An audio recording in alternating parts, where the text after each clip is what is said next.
Hi, welcome everybody.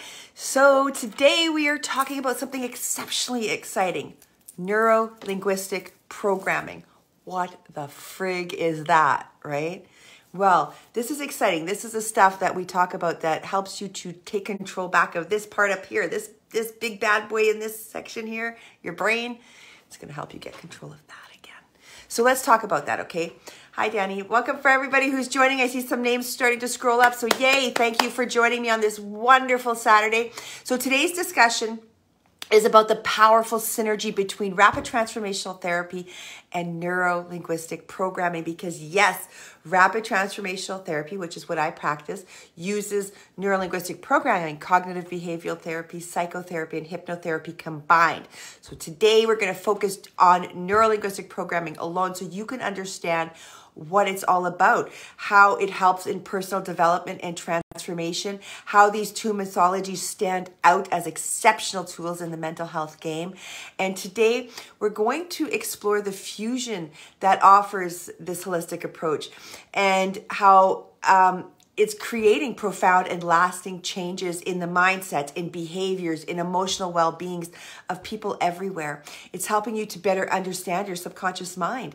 That's the whole goal of it. So the integration of the RTT and NLP holds the promise of unlocking your full potential. And that's what we're talking about today. What exactly is it and how does it freaking do that? Here we go, guys. Here we go.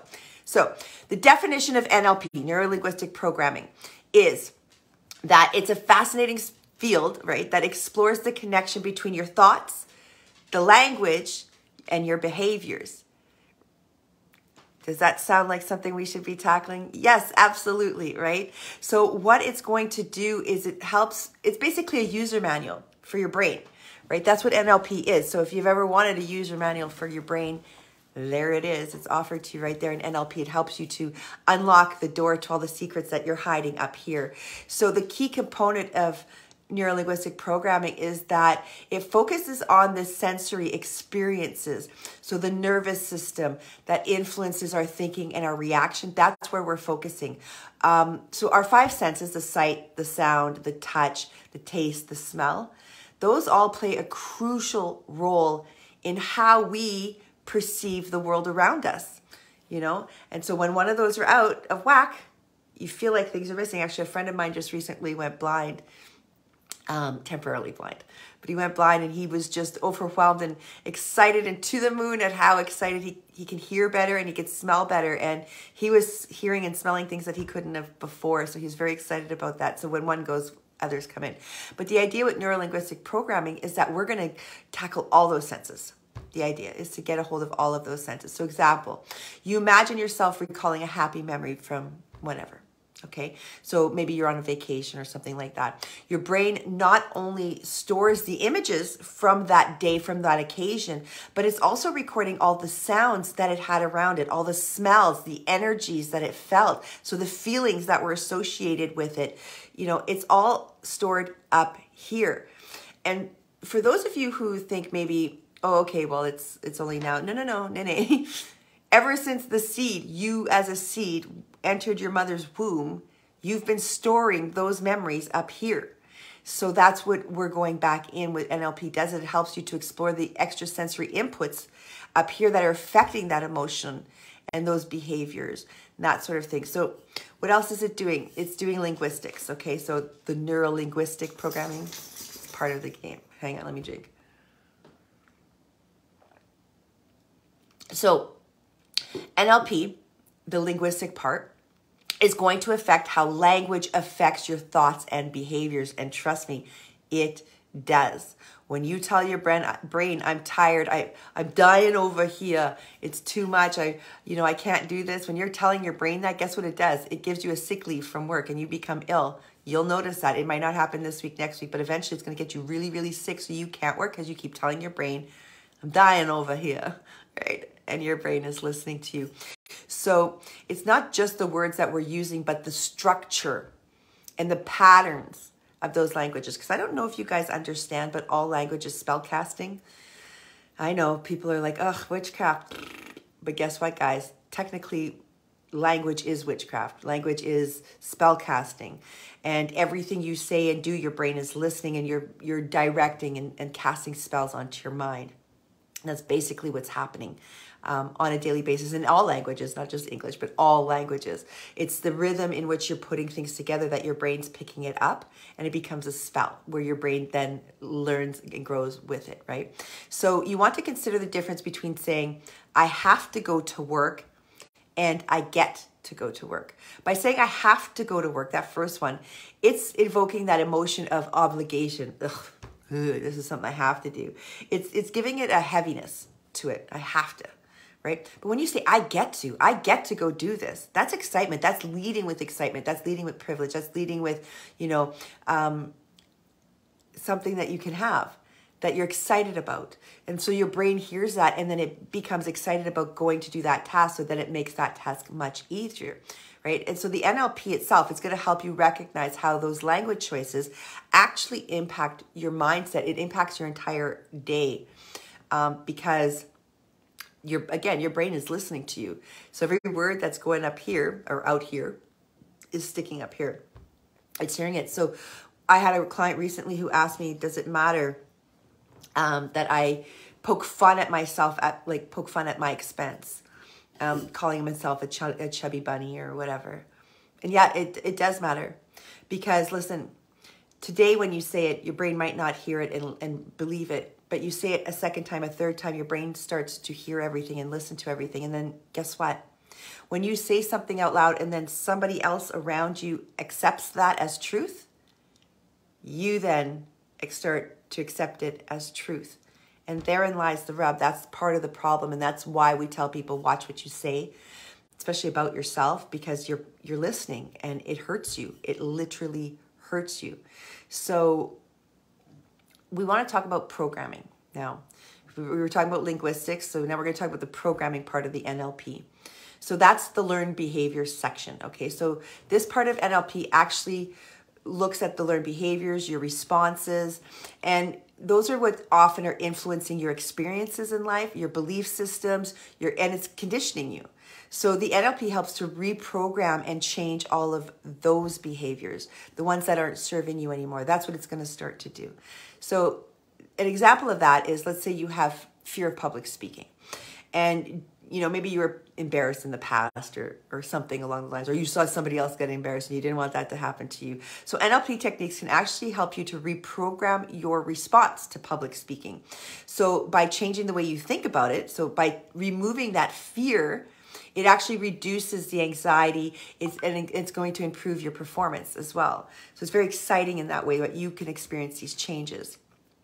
So if anybody has any questions for online, right now we're talking what is neuro-linguistic programming and how is it going to affect your mind and why is it so important to be using it. So if you have any questions, please feel free to ask anything you want in the chat here. I am listening, and please also remember to like our content and subscribe to our channels, all that stuff as well.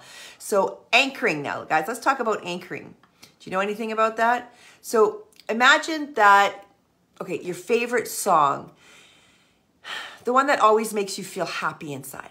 So whenever you listen to that song, you associate it with specific feelings, with happiness, because it makes you feel happy, okay? So NLP, that is called anchoring. When you're listening to that song and it's bringing upon that emotion, that's called anchoring. It's called pairing a specific stimuli, which would be the song, with a particular emotional state, which is your happiness. So you're using an outside stimuli to help you. That's anchoring. So you're not relying on your own self. You're relying on something outside. Some people like to use memes. Other people use music. Some people like to use, whatever, a movie of sorts, whatever. Something that's going to help anchor you to the emotions. Then you want to go to the submodalities. Okay, what is a submodality? Now, think about a vivid memory. Okay, now perhaps it's your birthday party or something like that. You can enhance or diminish the intensity of that memory by changing the submodalities within the memory. So for instance, you're going to maybe make the colors brighter. You're going to make that sound louder. You can make the memory feel more intense because you can do all of that up here. Just like when you're in a panic attack, if you start to cry more, you'll actually stop crying because you're creating that submodality into your brain. That's what we're talking about. It's actually something, when you think about it, it's going to bring that vivid memory back, and you can change parts of it. You can make it louder. We do that in hypnosis as well. When we're talking to under hypnosis and maybe you can't remember the words that were being spoken, I will count you down, 3, 2, 1. You remember everything, and those words come straight up. We just turn the volume up. So what was mumbling before, suddenly in your mind, we've turned it exceptionally loud and you're hearing it. So that's part of that. And so that helps with the NLP. Then we're going to do language patterns, because NLP just isn't about, what you're hearing, stuff like that. It's also, you have to consider how persuasive the language is that you're using. So you can influence all of your decisions based off the words you're using. Because remember I said at the above, it's basically like spell casting all of our languages. So when you speak to someone, you're spell casting. Whatever you're saying to them, you are asking for that in return. So watch what you say to someone. When you give them negativity, you will get negativity back, because that's what you are then programming them, right? That's your language patterns. So if someone says, you'll feel great after joining this fitness class, right? They're using language that suggests a positive outcome for you, right? So NLP explores that kind of language patterns and how they impact our choices. So again, watch the words you're using. You want to use positive, impactful words that'll ignite the brain into action towards what you want to go towards, rather than the negative, negating words that will hold you back and stop you from moving forward. So this is all about learning language patterns, learning what you can and cannot say, what's going to affect your brain, all that sort of stuff. So basically NLP is examining the connections between our sensory experiences, our language, and our learned behavior. That's what we're doing. So it's about understanding and harnessing the connections that improve the communication up here and with your subconscious and your conscious mind, but it's improving our communication with the world around us as well. It can change unhelpful behavior, so that those things that have been holding you back, that's what it's there to change, right? Because when you become aware of something, you can change it. And it's going to help enhance any personal development that you're working on. And it helps it to go a lot quicker once you get a basic understanding of all of these principles. So basically NLP is helping us to reprogram our minds and lead us to that fulfilling life. So it's going to lead you to the goals you're wanting. So there's something called NLP presumptions. What is that? They're the fundamental belief of principles that serve as the core tenets of neuro-linguistic programming. So these presuppositions are not presented as an absolute truth, but used as a proposition, a perspective, rather, or a lens through which you can view the world and interact with others. So, for an example, when you're doing an NLP presupposition, there's a map that is not the territory, basically, in your brain. Okay, so the presupposition highlights the idea of the perception of reality in your mind. Okay, that perception of reality in your mind, what you think is true, that's the map. And it's not the same as the actual reality, which is the territory. Okay, so in other words, each person, they're constructing their own mental model of the world within their mind through their territories and their maps. Okay. And your map usually is not the reality. It's what you're perceiving to be. And they may not perfectly align with the objective of the actual reality, right? So example, if you imagine a group of people who witness a car accident, right? Each person has, a slightly different account of exactly what happened. They're seeing it from different angles. Maybe they saw it a split second later than the other.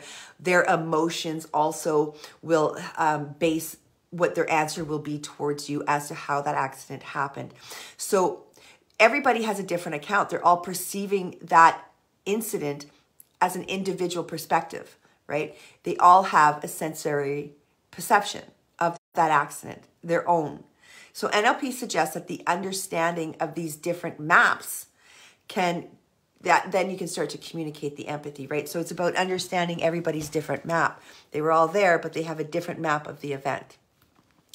So people always make the best choice that they can at the time. I think we know that. We try to make the best with the knowledge that you currently have. You try. But the presupposition assumes that people are doing the best that they can based on their current knowledge. Okay, based on their current resources, even based on their circumstances, right? And so if their choices seem irrational or, counterproductive even, they are attempting at that point to meet their needs and achieve a positive outcome given their limitations. So again, the presupposition is in the fact that you're doing what you know because that's all you know, right? So example, suppose that you know someone who struggles with, a bad habit like smoking or something like that.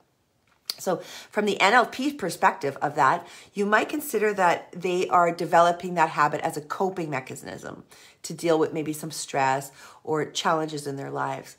So understanding that it's a coping mechanism, so understanding that can lead to a more compassionate and supportive approach to help them change their behaviors. So, they're not just smoking because it's cool. They're smoking because this is their coping mechanism. This is how they deal with stress. This is a learned behavior. And so that's going to help you to understand more so of what's going on. And that's also part of NLP, is to understand where the thoughts, where the behaviors, all of that stuff, where it's coming from within that person's mind. Where did they form that belief? Why did they form that belief? And how is it serving them as they move forward? How is it holding you back as you move forward? That's the kind of stuff we're going in to work on. So there is no failure when it comes to this sort of thing. There's only feedback. Oh, hi, Natalie. Hang on, let me put some glasses on so I can read. I can read this stuff. Okay, we got to go. I have an appointment, but very good info. Oh, perfect. I'm glad you'll come back. Yeah, this is really great info as to what NLP can do to help you and to change your life. It's freaking amazing, this stuff. So I'm really glad that you are going to come back and listen to the rest of this. Please do, Natalie. You're going to miss a lot because we've got a lot that we're going to cover today. So let's talk about, okay, so people have all the resources they need, basically, within your mind. You have it all there.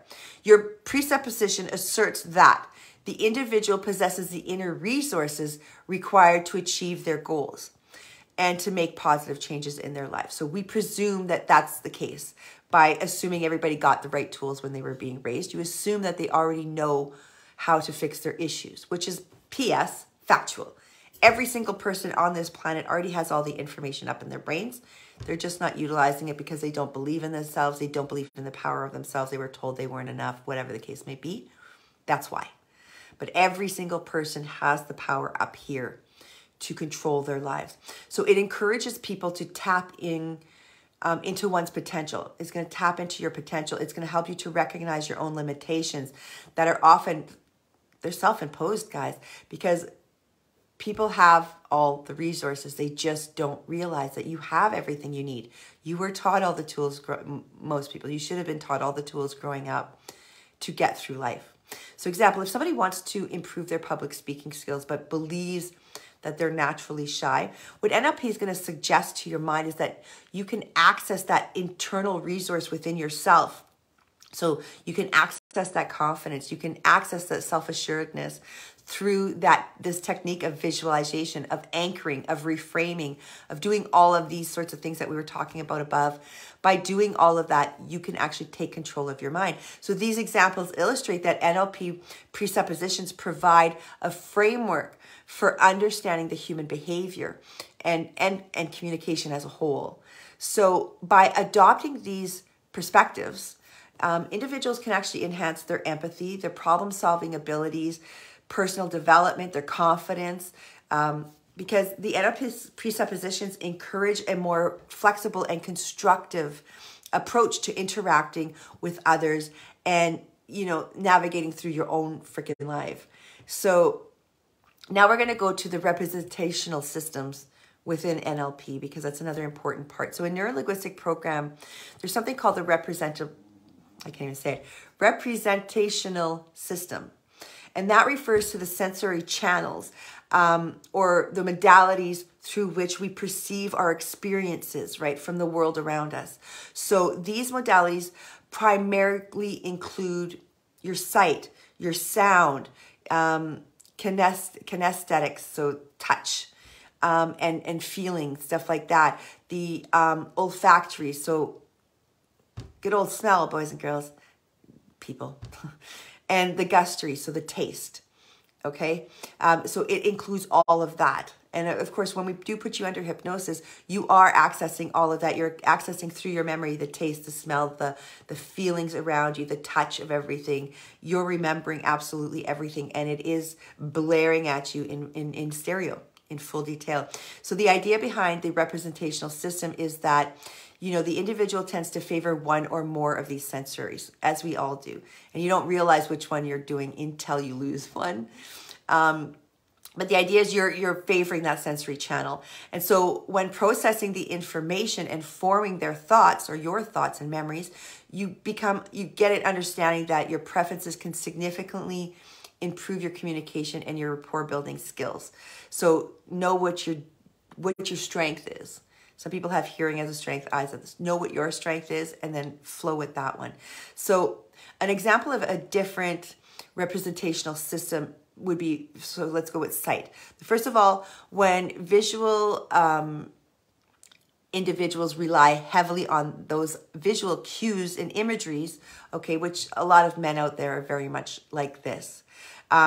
It's easy to understand their world around them when they can see everything. So they may phrase things like, I see what you mean, or it looks good to me. You're going to hear that a lot from those types of people who frame the world around them by what they can see, right? So if you ask a visual-oriented person to describe a recent vacation, they might vividly recount scenic views that they saw, or colors or details of places they visited. That's the kind of stuff, the stuff they saw, that's the stuff they're going to tell you about. Now, when you go to somebody who has the auditory sounds, okay? Now, when you're working with someone like that, those people obviously are focusing on what they can hear. Those are the cues that they're going off of. They're going to use phrases like, that sounds great, I hear you, stuff like that. You're going to hear that out of those people a lot more in conversations.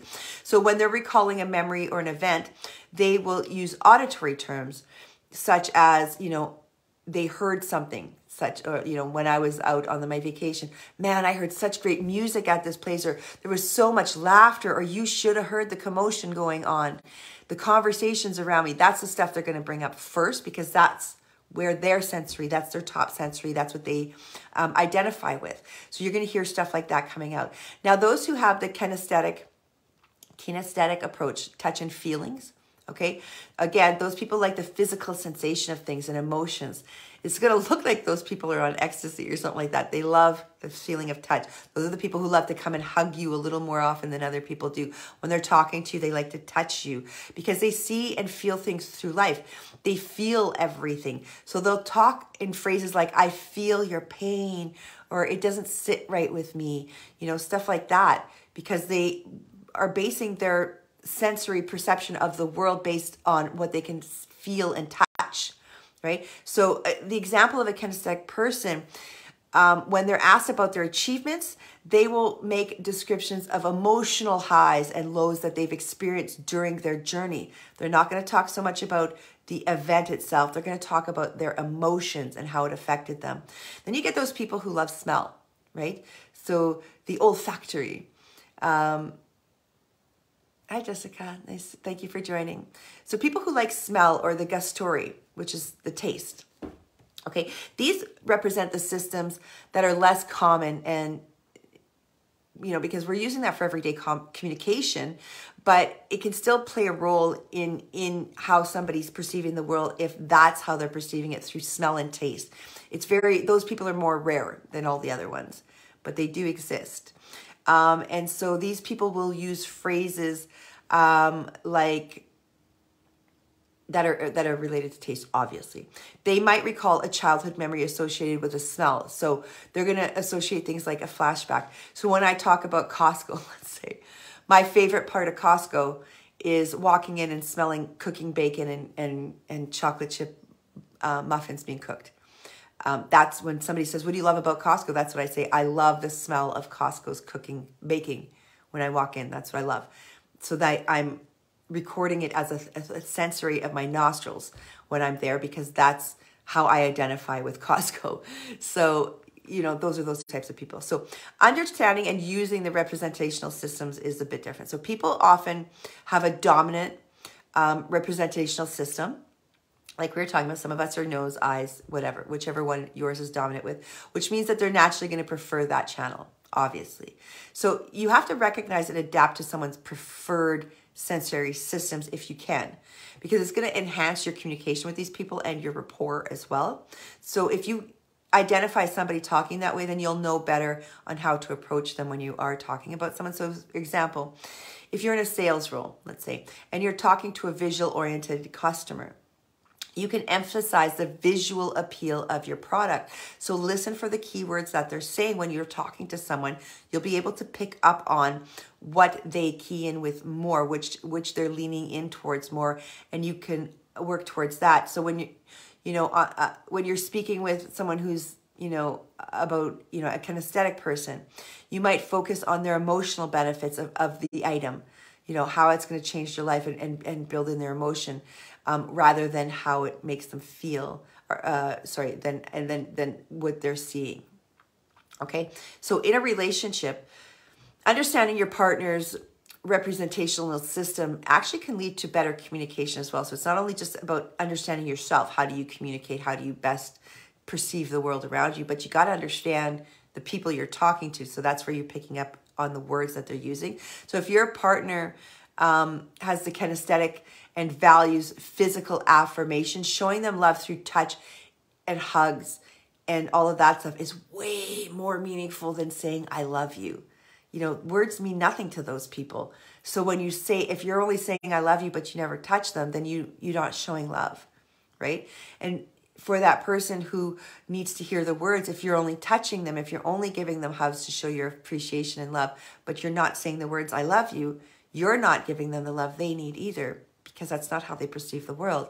So to figure that out, to recognize and respect the various representational systems within each individual is incredibly important for good communication, because it's going to reduce misunderstandings in a huge way. Because again, we're all communicating differently. And if you realize there's a lot of misunderstandings, and I notice that a lot with my friends, we misunderstand each other because we all perceive differently. So because I'm looking at things through my intellect, they might be looking at it through their emotion. And so we're not connecting when we're talking, and then arguments ensue because we're saying the same freaking thing, but we're having a different understanding because I'm talking about the mental aspect of it and they're talking about the emotional aspect of it, and we're not meeting eye to eye on the conversation, even though we're still talking about the same event. You understand? So it's going to reduce that sort of thing, because then I can understand, oh, you're leading from that. Okay, so now I can understand this is where you're leading. Now I can understand you're saying the same thing, but this is how you appreciate it differently than I appreciate it differently, right? So the understanding is valuable, and it's a tool that both people can use in personal and professional interactions at all times, right? So you want to use that concept of anchoring. It's incredibly important. We talked a little bit about it above, but it's a psychological technique that involves associating a specific stimuli or trigger with a particular emotional response. So again, that's what you want to focus on. You got to focus on the anchoring. You want to focus on when you're anchoring. So let's give you an example. So you're going to choose a specific physical gesture, like touching your thumb to your finger. Okay, that's going to help you. That's a trigger. So recall a time when you felt extremely confident and calm, such as, a successful presentation that you had or something along those lines. So now, while vividly recalling that memory, what we want you to do is then touch your finger to your thumb. That's going to be, now you're adding that sensory, right? And so you're going to associate this feeling with that good memory, right? Because now you're putting that in your head. It's going to be associated with that good feeling. This feeling now, every time you do this, will bring you calmness, because when you think about it, you're recalling it with that specific brilliant event. So while you vividly recall that event, okay, it's going to bring that calmness, and you repeat this process a few times to reinforce the association between the physical trigger and the positive emotional state. So you'll see that a lot in a lot of therapies where they teach you tapping. The tapping response. There's nothing fucking to do with tapping. It has everything to do with now you're going to associate this tapping with those good feelings that you're putting in your brain. That's what it is. It's word association. That's what they're doing with tapping. It's not the tapping that's actually calming you. It's the association that you've now created with the words and the tapping. That is what anchoring is. You're anchoring your emotions to that sensory. Okay? That's what you want to do. And over time, you practice this. You practice the anchoring, and it's going to enable you to recreate the feelings of confidence, of calmness that you felt just by doing that. And so you'll find that once you've gotten in a habit of this, you've started to practice this over the 21 days. Usually takes 21 days for this to become a habit. But quickly within that 21 days, you'll start to feel that this, whatever you're doing, is starting to calm. That's when you know it's working. Right? It's going to give you that safe zone. That's what the anchoring is. It's the safe zone that you can really quickly get into in those moments of stress. So if you are in public and you can't, do something else to calm you, you can do this. Nobody's going to know what the hell you're doing when you're doing this, right? You can tap. Nobody's going to know what you're doing, but you're relaxing yourself when you're doing that, right? That's anchoring. So then you want to do mirroring and matching. What is mirroring and matching? This is part of NLP, and it's incredibly important. It's part of what we teach you to do. So it's a rapport building technique within NLP. It involves mimicking and mirroring a non-verbal cue, okay? So body language, tone of voice, a breathing rhythm, of the person around you. So these techniques help to establish a sense of connection and trust. So you'll see that a lot. They tell you this in business when you're learning about business on how to build a connection with the person in front of you, right? They often say mirror them. So if the person's leaning forward, you lean forward. If they lean back, you lean back. That's what they're talking about. So imagine yourself in a job interview and you notice that the interviewer is speaking softly and leaning back in their chair. To establish a rapport through mirroring and matching, here's what you do. You subtly adjust your own tone so it matches their tone, right? That's what you want to do. You want to match their tone. You want to match their breathing. And then you want to mirror your body language by also leaning back, going a little bit quieter in your tone, and pay attention to their breathing. Follow their breathing. Synchronize your breathing with that person. They won't understand what's happening, but subconsciously, unless they're pros at this and they're practicing it themselves and other people, they'll notice. But most people don't notice that you're doing this.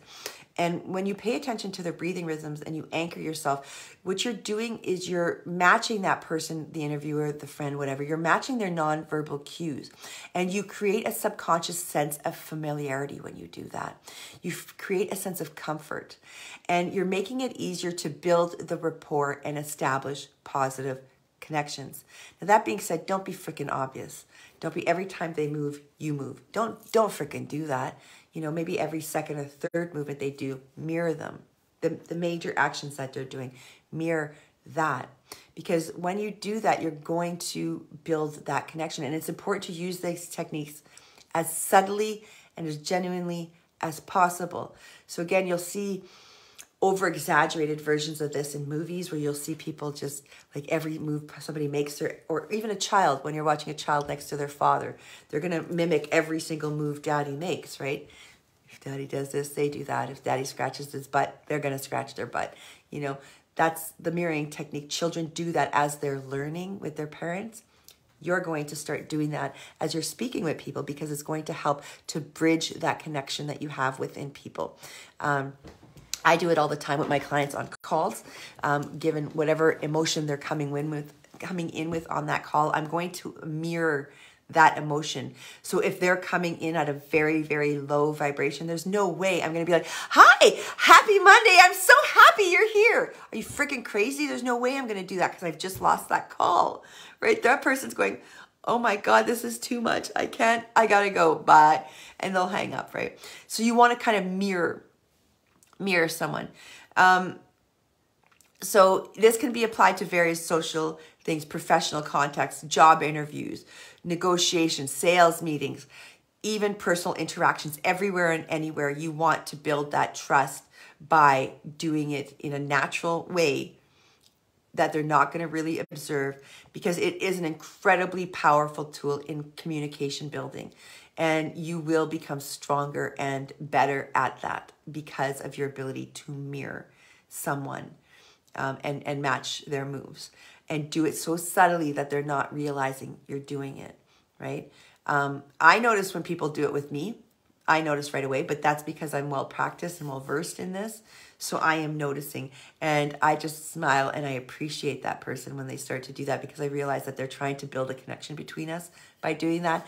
And so I allow them to bridge. I allow them to bridge because I fight it. You know, they're doing the best they can.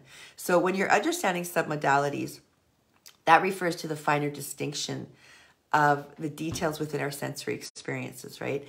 And so they are building blocks of how we encode and represent our memories, our thoughts, our beliefs, our emotions, right? That's what we're doing. This is the how we're recording it.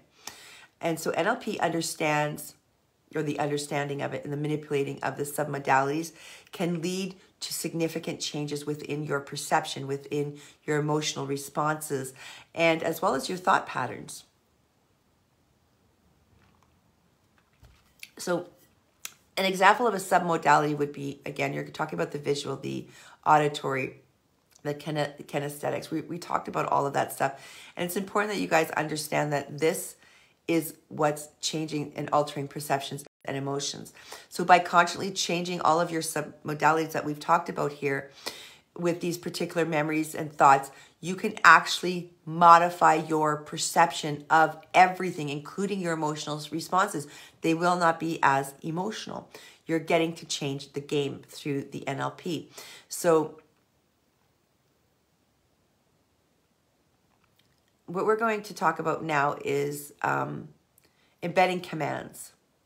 Because a lot of NLP isn't just about the presuppositions, okay? It's not just about that. It's not just about the linguistic structures and assuming that you know that information already in your mind. It's not just about that, okay? So when you're embedding commands, those are hidden within the sentences, okay? So you're not just saying, I command you. No, okay. You're embedding it within the commands. So you're using specific words that get emphasized or embedded. So within hypnosis itself, I'm influencing your subconscious mind through certain words. So we're using specific words back to back to back that will trigger your brain. I'm also clicking like this, or in person, I'll be tapping your forehead when I say certain words, because when I do that, it's jolting you back. And those words are becoming highlighted in your brain. So we're embedding those commands into your brain by doing that. So as an example, we'll say something like, as you relax and listen to my voice, you may find yourself feeling more confident with each word. So now in this sentence, the word relax, listen, feeling more confident. Those are all embedded commands that I'm suddenly encouraging you, the listener, to relax and feel confident, right? That's what we're talking about. So you're not directly telling somebody in a rude way. You're influencing them through these words. I'm going to influence you to remind you that your eyes are locked, closed, glued shut, closed tight. You can't open them. Even the thought of opening them, you just can't be bothered by. And then boom, guess whose eyes aren't opening? You know, of course, there's a lot more to it, guys, so don't just think that's all you have to do. There's a lot more steps. I'm not going to give you all the steps on how to hypnotize somebody, because that would be ridiculous to do that. But that's a part of the hypnosis that we say, literally that. So these are embedded commands that we're using, okay? And then you want to start reframing stuff. What we're also doing within our session, and for a good half an hour of the session, actually, I'm reframing stuff for you. You're actually reframing the stuff for you. So what I'm doing is I'm going in and I'm unlocking your mind through the NLP. We go and unlock that brain of yours. And then we allow it to start reframing stuff. And so you're using this to change the way that you're interpreting a situation or a problem by presenting it with a different context or perception. So example. Okay, I've got a few examples to mention here, but I had a client who, we've talked about her often. She's from the UK. she was suffering from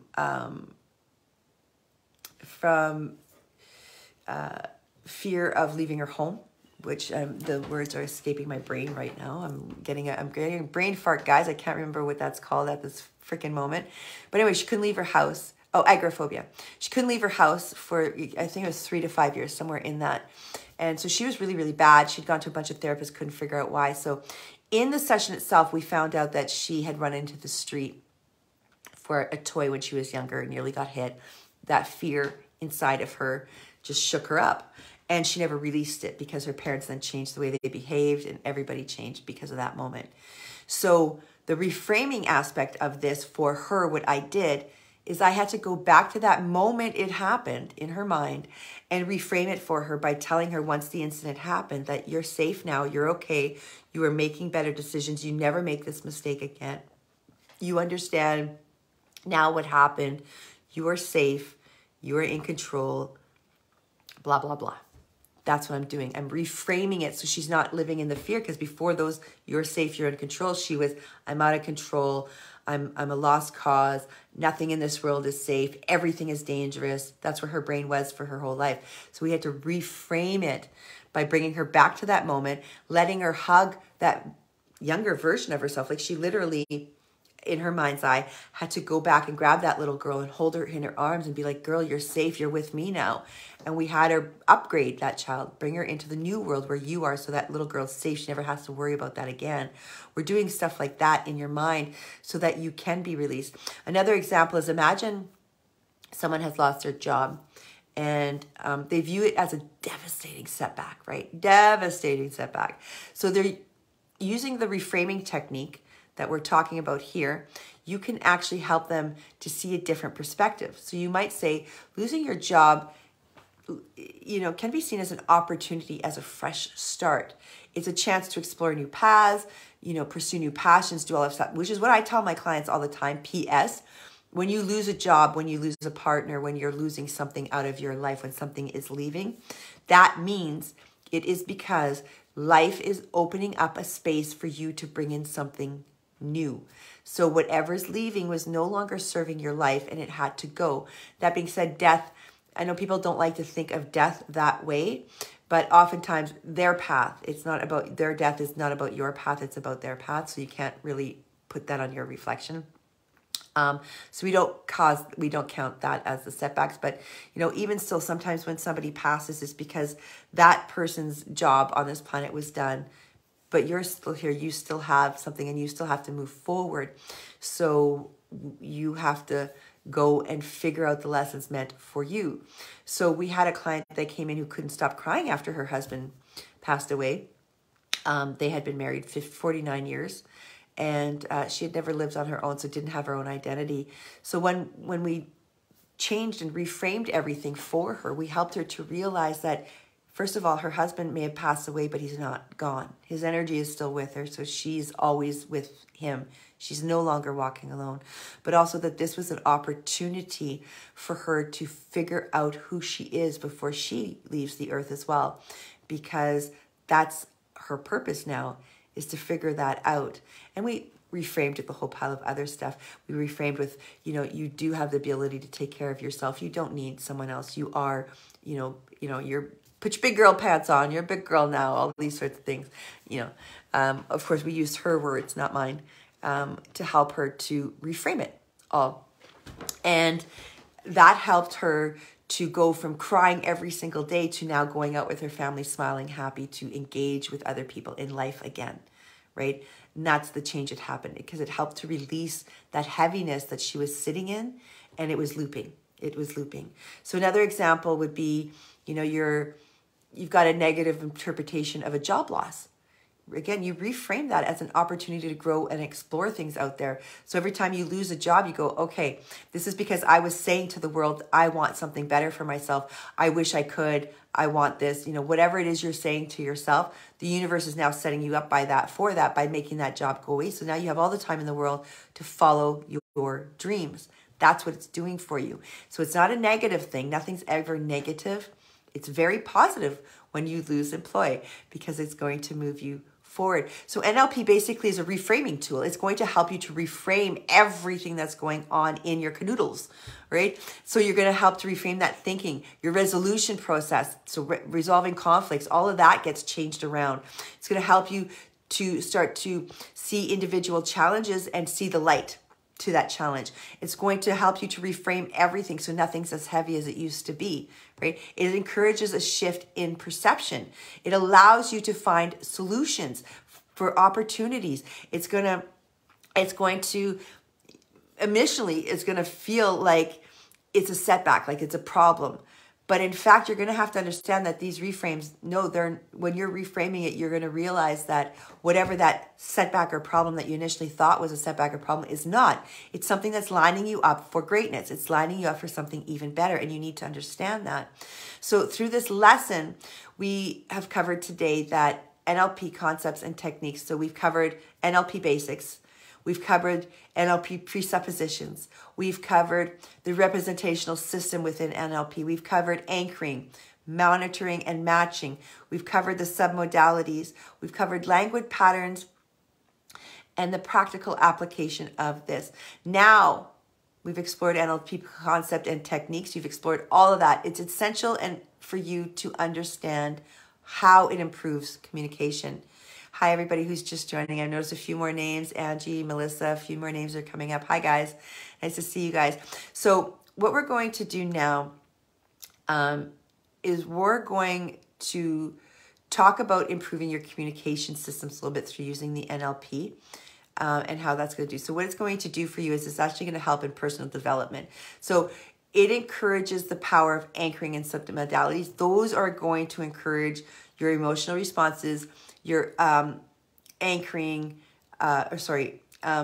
enhancing your personal development and all of that stuff. So you can actually create positive anchoring techniques and more confidence and change in the way you perceive and respond to all of your challenges. So when you're building those relationships around you, you emphasize the value of mirroring them by building that relationship. So that's going to help you build that relationship.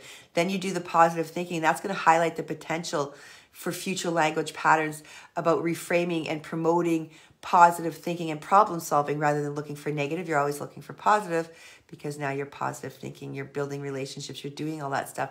And so basically what NLP is, guys, so you have a good understanding, it's the toolkit you need to do all of this stuff. It's the toolkit. It's the toolkit for personal growth. It's your toolkit for improving communications. It's how you're going to encourage your brain to make these changes. So of course we're doing NLP. Most people can do NLP on their own. Like I have an NLP course that we sell to our clients. Those who aren't ready for hypnosis, we'll give them the NLP course. Is it as successful as those who do NLP with hypnosis?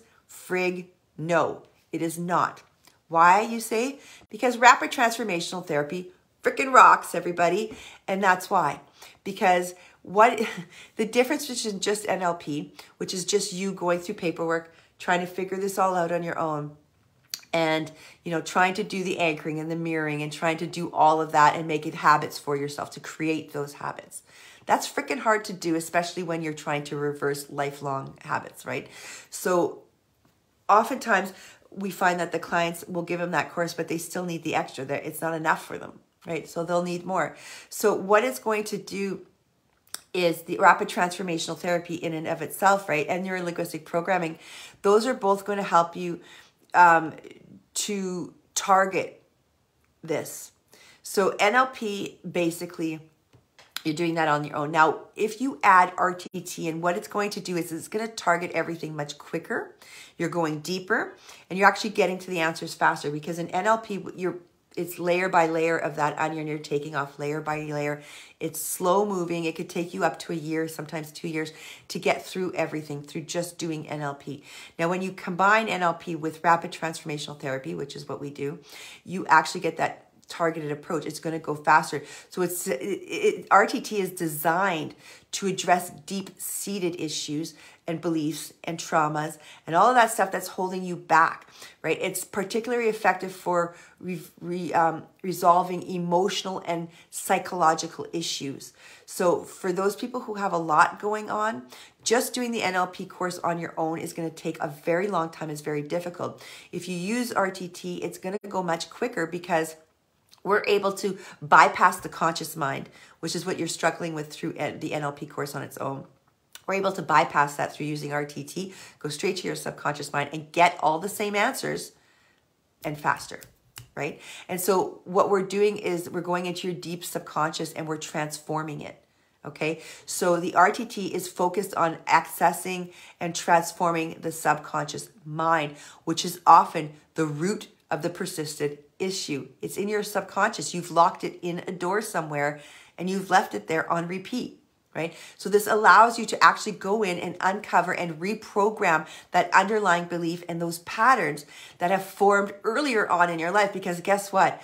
We all form a bunch of boohickey up in our brains early in life as to what we believe our abilities are, what we believe is available to us, all of this stuff. We form that in our brains even before we're 10 years old. Some of this stuff is happening later in life, depending on what's going on, but most stuff gets programmed before you're 10.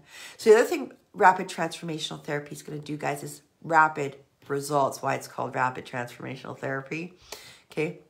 You are getting incredibly rapid results. Now, when I say that, I actually freaking mean it, because when you go into a hypnotherapist, they're maybe spending a half an hour in your brain doing hypnosis. The rest of the time, they're talking to your conscious mind.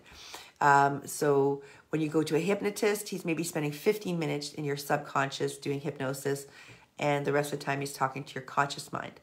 When you come to RTT, you're 3 hours under the gun, 3 hours under hypnosis, you guys.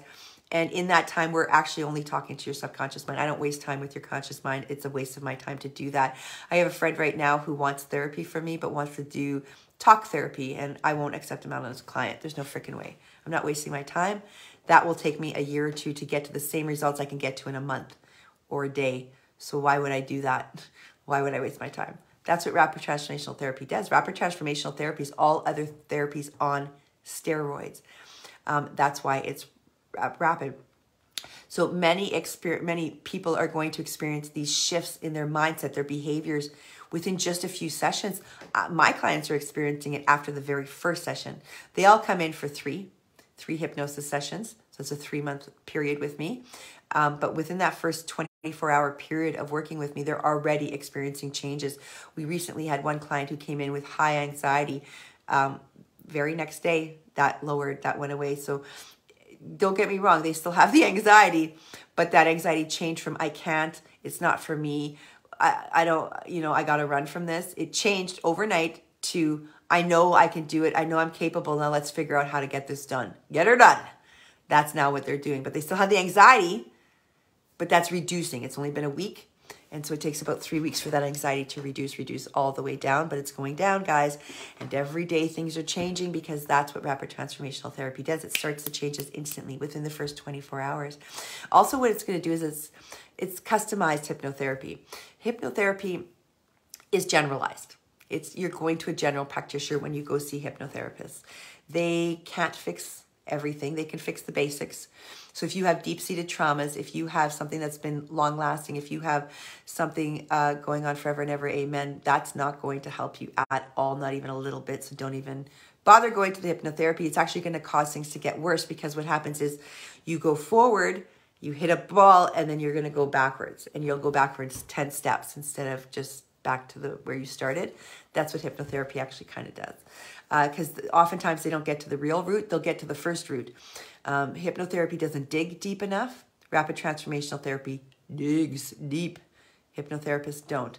They don't take enough time. Like I said, they're in your brain for only a half an hour. They are not taking the time to go and dig. They will maybe spend 5 to 10 minutes, maybe 15 minutes digging, talking about your issue, and then taking you out, but they are not fixing your problem that same day, and they're certainly not doing it in half an hour, especially if it's a deep-seated issue. No. They could do smoking. They could do smoking in that time, but the stuff we're talking about, no, they can't. So we are different in the way that RTT practitioners create customized scripts, which we do for everybody. We do intervention tailored interventions tailored to each individual. I do coaching packages with mine. So for a full month, we work together. Well, it's full 3 months really, but each month we're working together for one issue to fix that one issue. And it's all tailored. Everything is tailored to that one individual. So this is not everybody gets the same package. No, no, nay, nay. This is where everybody gets an individual package according to their needs, gets homework that they need for them. They're not going to get the stuff that's working for somebody else. So RTT also complements NLP, but it enhances the overall effectiveness of the NLP process is what it's actually doing, because NLP, although it provides a valuable technique for understanding and modifying behaviors and communications, RTT addresses that deep emotion and it goes to that subconscious issue much quicker. So it's going to go to the underlying patterns that you're dealing with, whereas NLP, it's going to take its sweet ass time to get to that on its own. That's why you want to mix it with RTT so that you get there. And it's a holistic approach, guys. So you're not on medications. You're not taking pills. You're not doing any. In fact, I went from taking 15 different medications down to 1 now, all due to hypnosis. So when you combine RTT and NLP, it's going to give you that holistic approach, and it's going to give you a lot of emotional and psychological release that you're looking for in those drugs, that you don't need those medications. You can actually come here and use RTT and get the same release. And again, it's flexible, it's customizationable. So that's what we're doing. We're fixing it for you. We're customizing our approaches, and it's going to give you that emotional healing that you're looking for, because RTT in particular is adept to emotional healing. That's what it's for. It helps you to go in, reframe, transition, transform everything that was going on in your brain so that you can move forward. All of those other therapies, they're not doing everything we do within your mind in that session. They don't do that, and that's why they aren't as successful as us. We take about 8 or 9 different steps in your brain before we bring you out and transform your issues. Hypnotherapists certainly do not do that, and a hypnotist does not even know how to do that. They don't even understand what the hell I'm talking about. So NLP is excellent framework for understanding and improving your human behavior, your communications, and RTT adds that extra layer of depth to that, addressing your subconscious mind, your beliefs, your emotions, all of that stuff. And together they are incredibly comprehensive package. And so they're going to work very well. So if you want to choose between RTT and NLP, I say choose RTT, because RTT actually includes neuro-linguistic programming. It includes cognitive behavioral therapies, including psychotherapy, it's including hypnotherapy. So you're getting the big bang. You're getting all 4 in one, wrapped up in one.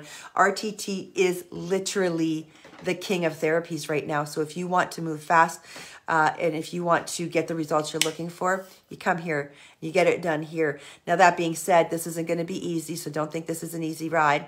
It's not. Your brain is really shifting stuff around. And if you're not ready for change, we are not the company for you, because that's what we do. We create change. Anyways, guys, that's all for our call today. Thank you, everybody, for coming on the call. Now you know what NLP is, what we do with it, how it changes your brain. And we hope to see you again next week, because we're probably going to be talking about CBT. What the frig is cognitive behavioral therapy? That's next week's talk. See y'all there.